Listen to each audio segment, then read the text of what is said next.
This video contains spoilers for Avengers Infinity War, Avengers Endgame, and Black Widow.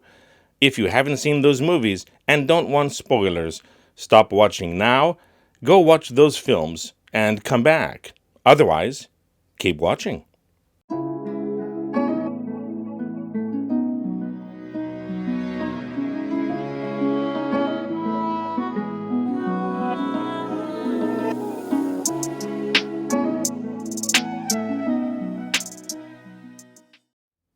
In Avengers Endgame, the surviving heroes set out on a mission to restore half of the life in the universe. This was no easy task. In Avengers Infinity War, Thanos had gathered all 6 Infinity Stones and, with a snap of his fingers, wiped out half of all life. With another snap, he destroyed the stones themselves, seemingly making restoration impossible. However, our heroes were able to travel in time and recover the stones before Thanos destroyed them, and then used the stones to unsnap what Thanos did. In the end, the heroes won, and Thanos lost. There were losses, though.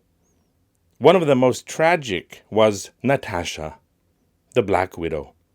Natasha and Clint, aka Hawkeye, were tasked with retrieving the Soul Stone. In Avengers Infinity War, Thanos learned of the price one had to pay to gain this stone, that which you love. This sounds very specific. It is not something you love, or someone you love, or one of the things you love. It is that which you love, meaning what you love most. Luckily, or unluckily for Thanos, there was something he loved, a price he could pay at great cost to himself. He sacrificed his adopted daughter, Gamora. This was recognized by the stone, and Thanos was one step closer to finishing his gauntlet. When Natasha and Clint learned the price they would have to pay, they understood one of them would have to die so the other could gain the stone. Clint was already bitter and broken, having lost his entire family to the snap.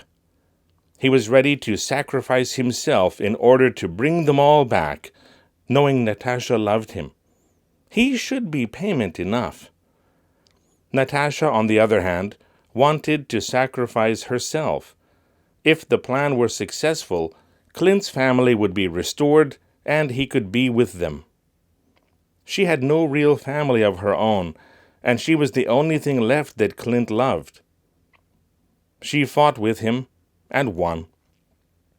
And with both of them hanging from a cliff, Natasha made Clint let go of her hand, and she fell to her death.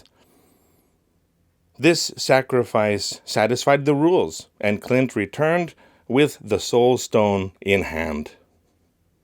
However, what if I told you that Clint's death would not have been enough, and that Natasha had to die? There was no other choice. You see, after Avengers Endgame came out, we were treated to another film featuring Natasha that took place prior to the events with Thanos and the Infinity Stones. That film was Black Widow. In Black Widow, we learned of Natasha's past, including her childhood, as part of a spy family embedded in suburban America. She had a spy father, a spy mother, and a spy sister.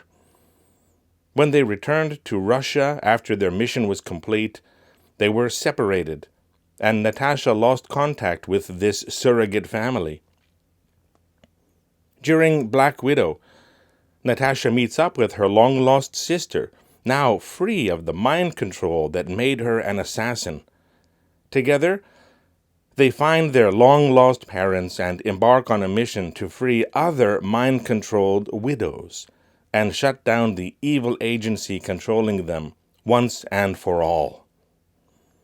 At the end of the mission, Natasha once again separates from her former family, having re-established the bonds she knew as a child.